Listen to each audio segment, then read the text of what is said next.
Let's see. We're recording in progress. Awesome. Bail out now. Here's your last chance. It's great to see all of you here this morning. Before we start our service, I just want to give a quick announcement about next Sunday because there's some exciting news to report. While we will be having our live Zoom service at 10 o'clock next Sunday, we will also be gathering in person outdoors on the church property. So we're going to do a hybrid, or what's being called multi-platform service, where we have in-person and Zoom at the same time. This is all weather permitting, and there are going to be a lot of details coming out in both your email and on social media this week about our live outdoor service next week. The most important thing I want you to understand is that we will make a decision at by 7:30 on Sunday morning whether the service is going to have to be canceled due to weather. So we are all going to pray for a beautiful morning. The long range forecast looks like it's going to be beautiful, but you'll need to pay attention Sunday morning if it looks a little iffy to messages that are posted on social media and other places. But this week, during the week, you'll be getting more information about next Sunday's service. I hope that for those of you who are local, you can make it and that you'll feel comfortable. We will all be masked outdoors, regardless of our vaccination status. And we hope that those of you who feel comfortable will attend in person, and those of you who prefer to stay online or are distant, we will see you online as well. So that's next Sunday, but this Sunday is Labor Day. So happy Labor Day, everyone. I am very glad to be with you today. I'm coming to you from my daughter's home in New Hampshire. We are visiting our 1-month-old grandson, Benjamin, and wanted to get that chance to at the end of the summer to see him one more time. So it's great to be with you. I'm very happy to have Bob Rowland here as our musician, our music director of the congregation, and Craig Harris is our tech wizard who is handling all of the Zoom technology today. You can see him dancing in your little window there. Craig, thank you for all your work on this service. We do have closed captioning available, as always. If you go to the bottom of your Zoom screen and either it says something like closed captioning, or you maybe under the More button, but you can toggle that on if that's helpful to you. If you don't have your camera on and you're comfortable putting it on, it'd be great to see your voices, see your faces. Also, if your screen name doesn't match your actual name, if you're comfortable and can change your name on your screen, that way we know who you are rather than just iPhone or Galaxy. Although it'd be kind of cool if your name was actually Galaxy, I guess. So let's see, we also will have coffee hour after the service, as we have been doing in the past. Craig will put people into breakout rooms so that you can gather and chat with a smaller group of people. So just stay on the line at the end of the service, and you will be invited to join a breakout room for coffee hour. So thank you again for being here. We look forward to seeing you, as many as possible, outdoors in person next Sunday. But you all have just been such stalwarts in attending worship through the past 18 months in our Zoom worship. And I am forever grateful for your presence. Today, as it is Labor Day, we are going to be celebrating those who work. And in particular, we are going to celebrate and recognize teachers. Given the year that they've had in the past year, and the challenges that they are bound to face this year, I thought it appropriate to focus our Labor Day celebration on those who teach today. And I'll just give you an advanced warning. Think about a teacher who had an impact on your life, a particular teacher who had a particular impact, and the possibility of thanking that teacher. And so we're going to use the chat to have you name and thank those teachers who've been important in your life.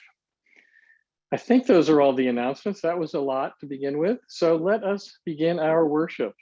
We will begin our worship as we do each Sunday morning by reciting our covenant together, which you will see on your screen. Please say these words along with me.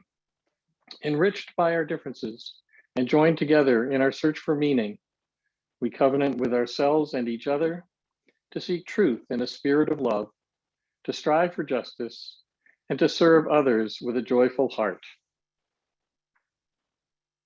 And now, if you have a chalice at home, I would invite you to light it. I have a chalice, a battery operated chalice today, and I will light this chalice with these words. May the light we now kindle inspire us to use our power to heal and not to harm, to help and not to hinder, to bless and not to curse. And now let us sing our centering song together, led by the UUCDC Virtual Choir.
We rest in the love that we gather from others.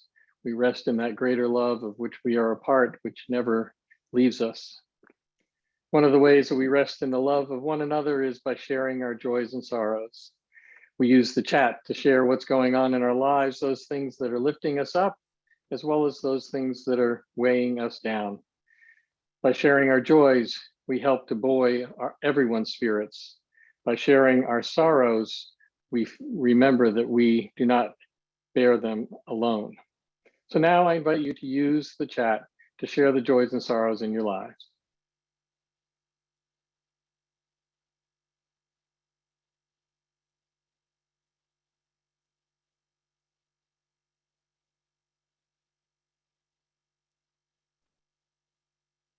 Craig, if you'll play the music for us, please.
Our community is filled with joys and filled with sorrows.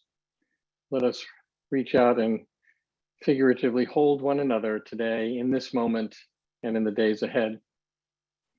I invite you now to join in singing Spirit of Life together, led by the virtual choir. This is our prayer that we sing each week when we gather in worship. Let us sing.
Now is the time in our service where we gratefully receive the morning's offering. Your generous support supports the church in the many ways that it shows up in the world for justice, for compassion, for love. We gratefully receive your offering via smartphones and using the text function. You'll see the number on your screen. Simply text the amount that you would like to donate to that number, designating it as part of the offering. Thank you for your generosity. And I think Bob has a few words to say. Oh, no, the words you're going to say about the music come at the musical offering, not now. So we will hear Bob's music during this offering. Thank you for your generosity.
Thank you, Bob.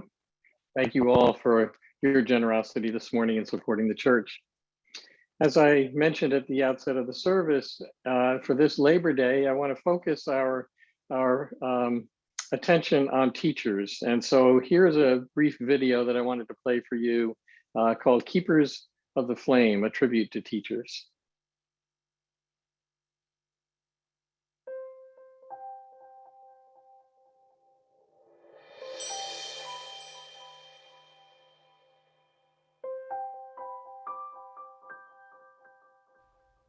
Every child is born with a precious flame within, an inner flame of wonder and potential to begin.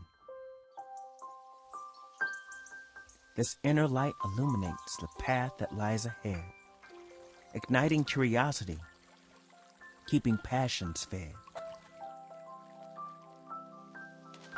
But at times, this flame is challenged from inside and from out. It can flicker under pressure. It can be smothered by self-doubt. Though a child may sometimes stumble, they are never lost. For teachers are protecting that flame at any cost. Along with caring family, it's the teachers who remain by the side of every learner through life's joys and sometimes pain. These keepers of the flame can help and they can guide, for they share that flame of learning that burns brightly from inside. These teachers know a child's heart. They value every kind of smart.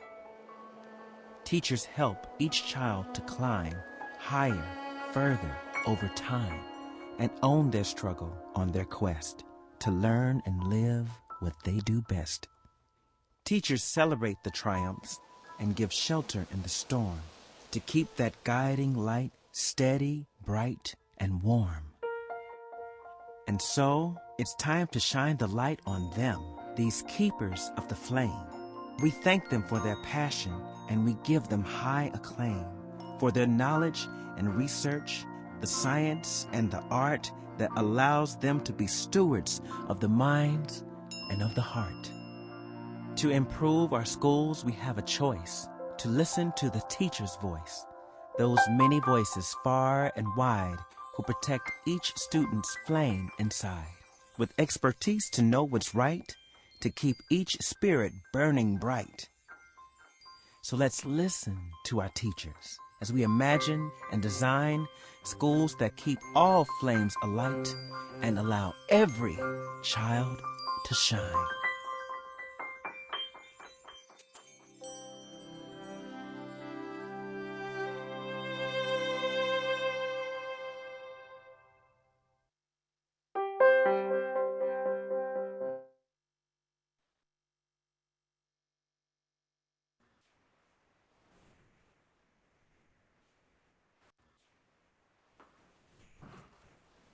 In honor of Labor Day, I'm performing the next selection.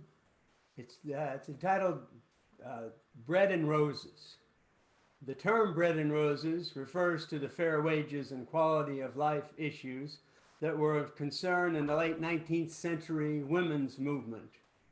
This slogan was appropriated as the title of a poem which was associated with the women's textile worker strike of 1912 in Lawrence, Massachusetts. The poem has since been adapted to different melodies, including this one most popular one by Mimi Farina in 1976.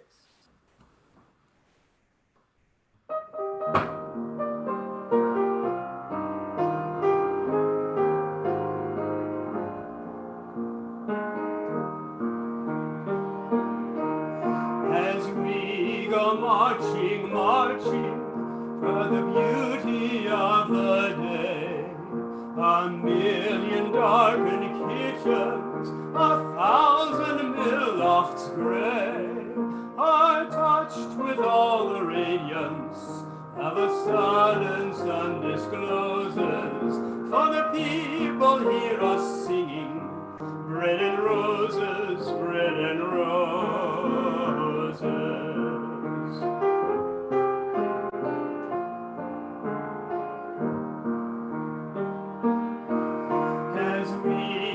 Marching, marching, unnumbered women dead, go crying through our singing, their ancient call for bread.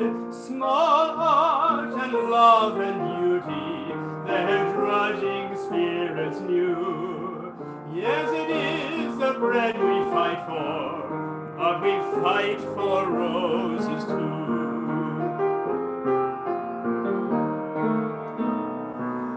As we go marching, marching, we bring the greater days. The rising of the women means the rising of the race. Our lives shall not be sweated from birth until life closes. Hearts starve as well as bodies. Bread and roses, bread and roses.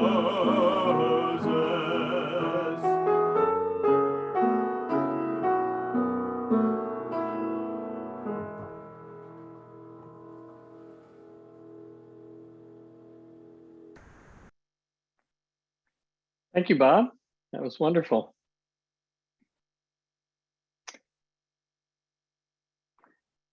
Do you remember that bumper sticker that said, if you can read this, thank a teacher? Well, I want to take that message to heart on this Labor Day holiday, a day set aside to honor the contributions to our society of all those who work. And before I begin our tribute to teachers, I want to acknowledge that this holiday was established to honor all those who work, not just union members, day laborers, those who toil with their backs and their hands. And while the labor movement and unions have made countless contributions to the quality of life of many who work, that holiday isn't just for union members either. It's also, I'll tell you, it was a kind of a tight race as to who we were going to honor today for this Labor Day, who I wanted to honor, because there have been so many people over the past 18 months who have done so much for us. And I think it's important that we remember them as well. To name just a few, the doctors, the nurses, the aides, the ambulance drivers, EMTs, and other healthcare workers who risk their own well-being to attend to the sick, whose energy and resources have been stretched to the breaking point for the past 18 months. The grocery store employees, from the stockers to the checkout people, to those who mop and sweep the floors, who have helped to ensure that we can put food on our tables. The long haul truckers who move everything from coast to coast every day, and the delivery folks who work for Amazon and FedEx and UPS and others, who have seen a 33% increase in volume as a result of the pandemic, as well as all those who work in the fulfillment centers for online retailers, who ensure timely delivery of everything we order. Those who are working the gig economy, working for services like DoorDash and Grubhub and Instacart and Uber Eats to help meet our demand for safe home delivery of food and other goods. Nearly every segment of our economy, and thus nearly every worker, has been affected in some way by this pandemic, and few, very, very few, in a positive way. So let's just take a moment to offer up our thanks today to all those who work to keep our society functioning, connected, and moving despite those impacts. But as I said at the outset of the service, I want to take time today to honor and thank all those who teach, because in many ways, they are the hinge on which a healthy society turns. I'm guessing that every one of us remembers and can name at least one teacher who had a positive impact on us. So as I speak today, what I would like to invite you all to do is to name a teacher. Name a teacher in the chat, what grade they taught, and how they made a difference in your life. Okay, you can do that in the chat while I'm talking. It's okay, we can multitask, can't we? So name a teacher, the grade they taught, and how they had an impact on your life. I'll start with myself. I'll start with Mr. Fox. I remember Mr. Fox, he was my 4th grade teacher, and he made us memorize the times tables. I am eternally grateful for that, even though I didn't enjoy it at the time. Thank you, Mr. Fox. Then there was Mrs. Eaton, my 6th grade English teacher. Mrs. Eaton loved the Canterbury Tales and made us memorize the prologue to the Canterbury Tales in Old English. Well, I have to admit that part didn't stick for me, but what did was her love of words and language. She taught me the power of words to create worlds. I can thank Mrs. Eaton for setting me on a path that led to the publication of my novel last spring. Thank you, Mrs. Eaton. Then there was Mr. Deraspinas, my high school social studies teacher, whom I talked about in a sermon last spring. Mr. D taught me to question the dominant paradigm, to think critically and not just go along with the crowd. Then there was Garth Nelson. What a great name, Garth Nelson. Garth was a teacher during the school year, but he was my camp counselor in the summer, my trip counselor who led trips into the White Mountains hiking. He taught me to love nature, and that love of nature sustains me to this day. Those are just a few of the teachers who've helped to mold and shape me. But I want to make sure I mention one other teacher, probably my favorite teacher, absolutely my favorite teacher in the world, my wife, Irene. It was a privilege to watch her transform children's lives for so many years, first as a sixth grade science and social studies teacher, and then as the director of religious education of this congregation. Irene's intense curiosity and her love of learning has always been infectious. And I'm sure that there are plenty of her students who will remember her their whole lives. So let's take a moment. I want to take a look and see in the chat who was listed teachers. We won't be able to acknowledge or read all of them, but I'll just name a few. Let's see, Sister Rose, 11th and 12th grade. She told me that I could. Mr. Pasternak, our band director at Cardinal O'Hara High School. He really helped me to get into my lifelong love of music. Dr. Richard Valletta, piano teacher extraordinaire. I'm sure you can tell how he's had an impact in my life. That was Joy Thiessen. Diana Holland says, Mrs. Bisland, second grade, protected me from the violence of my father. Ooh, wow. Diana, thank you for sharing that. Martis writes, Harold Bloom, history, 11th and 12th grade, taught me that history wasn't in our books, helped me understand justice. There are so many people listed here. I'm so glad you're sharing. I hope you're all reading in the chat. Keep sharing, feel free. The chat will be saved, so we'll be able to maybe publish these somehow. It is wonderful to name all these teachers. Now, I have to say that nearly all of these teachers that we've named so far were able to pursue their profession in what I would call the before time, before the pandemic, when school was classroom-based and followed a normal schedule. But we know now that there are others in the past 18 months who haven't had it so good. Teaching our children has never been an easy task, and in March of 2020, the profession was turned on its head by the pandemic. With the shutdown of schools, teachers were required to adapt their curricula and their techniques to the virtual environment. Every parent of a school-aged child here today knows what that was like. And every teacher here today knows how hard that was. I even got some firsthand experience around this last year. Irene and I helped our daughter and son-in-law last year when Matt, their first grader, was all virtual for most of the school year. 1 week out of every month, we'd set Matt up in our kitchen table, and try to make sure he was paying attention to the teacher, participating in whatever activity she was trying to present. And while there's been a lot of talk about the lost year of education for our children, I don't think there's been enough conversation about what it was like for the teachers. Day in and day out, I observed a professional attempting to do her best to engage the children, to manage 14 6-year-olds over Zoom, if you can believe that. I mean, unbelievable. And to deliver content in new and engaging ways that were often frustrating. After the very first week of monitoring Matt's class, I wanted to send his teacher $1 million and a big bottle of scotch, I have to say. I cannot imagine how she felt at the end of a week of virtual teaching.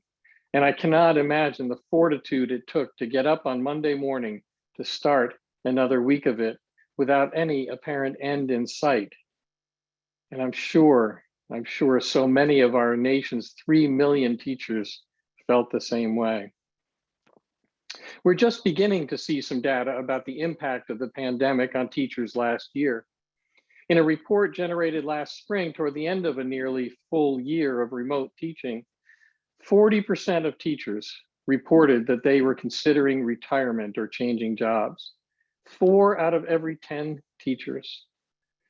That same report indicated that nearly 2/3 were enjoying their job less than they did a year earlier, and more than half did not feel secure in their school's health and safety precautions. More than half. I'm guessing that that last figure is probably higher now, with most school districts returning to in-person teaching, in-person classes, and many not requiring vaccinations by teachers and staff or mask wearing by students. Teachers are being asked literally to put their lives on the line for the sake of their students. I'd say we cannot thank them enough right now. It's also well documented how most teachers dig into their own pockets to help support their students. On average, each of the 3 million teachers in America spends about $500 a year of their own money to supplement the supplies that schools provide for their classrooms. And many spend much more than that. And this doesn't count the number of times that teachers literally will dig into their pockets, their wallets, their purses to provide snacks, meals, bus and subway fare, and other incidental living expenses for their students. Which reminds me, I want to highlight for you a local organization worthy of our support. It's called Teachers Teammates. Teachers Teammates. It's a nonprofit that was organized here in Delaware County just this past year by a dynamic and committed woman whose name is Raylan Harmon. I met with Raylan last year when she was setting up Teachers Teammates. Starting out of her home and working out of her home, Raylan began to solicit and collect donated supplies from local companies to set up a figurative store where teachers could come and gather supplies they need for the classroom completely for free. Completely for free. Any teacher in Delaware County can visit Teachers Teammate now in their new warehouse space in Fallcroft and grab whatever it is they think they need without charge. In less than a year of operation, Teachers Teammates has provided more than $100,000 worth of donated supplies to area teachers. UUCDC has contributed to the success of Teachers Teammates. So you probably are not aware of this because we did it over the summer and we just went ahead and did it without talking to anybody. But we donated, I think it was 8 or 10 of our surplus tables that we had back in our shed so that they could use those tables in their new facility in Fallcroft. They're now working out of a warehouse in Fallcroft. If you want to support Teachers Teammates with your donations, you can visit their website, or you can also volunteer to work there. So the website is teachersteammates.org, and we'll post that on the web, teachersteammates.org. To say thank you is more than just a slogan we find on a bumper sticker. Gratitude, not just experiencing gratitude, but expressing gratitude is a spiritual practice, a muscle that we can and should exercise every day. Perhaps one of the teachers you are grateful for, whom you named in the chat, is still around. It's possible they might be. Maybe you could find them on Facebook, as I did Mr. D this past summer. I actually, after my sermon last spring, tracked him down, and we've been in conversation, and I was able to thank him for the impact he had on my life. Maybe it's not too late to thank them, to thank the teacher you've named for the impact they had on yours. And if it is too late, or you're not able to locate them, I am pretty sure that you can find a teacher right in your own neighborhood or town, maybe even in your own home, maybe someone who's online right now, and that you can express to them your gratitude for all that they're doing, especially in these challenging times. What better way to celebrate Labor Day and the kickoff to a new school year than to thank a teacher? I hope you will. Thank you, everyone, for sharing in the chat the identity of a teacher you would like to thank and who had an impact on your life. I can't wait to go back and read all of those. But now we will sing our closing hymn together, Come and Go With Me, led by the UUCDC Virtual Choir.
I love that high note at the end. Rhonda, is that you? Is that you that we hear hitting that high note at the end of Come and Go With Me? Yes, thank you. So everyone, it has been so good to be with you today. I invite you, if you've lit a chalice at home, to extinguish your chalice and say together with me these words. Although we now extinguish our chalice flame, may we hold its warmth in our hearts in all the days ahead. Thank you, Bob, for the gift of your music today. Thank you, Craig, for running tech for us all. Thank you, all of you who posted in the chat about a teacher that you remember fondly and who had a great impact on your life. And please do take seriously my urging of thanking teachers now in these challenging times. Please stay with us for coffee. You will receive an assignment to a breakout room. I invite you to do that and chat with others, and maybe you can share some memories yourselves and with each other of teachers who you remember fondly as well. So now, though, we will allow you to unmute yourself and we will say our benediction together. We raise our hands in figurative hand holding as we say our benediction that are printed on your screen. For those who come here seeking God, may God go with you. For those who come embracing light, light, light light, in your affection. those who come to seek a path, may a way be found and and the courage to take step. Blessed be. Thank you, everyone, for being here today. Thank you, Peter.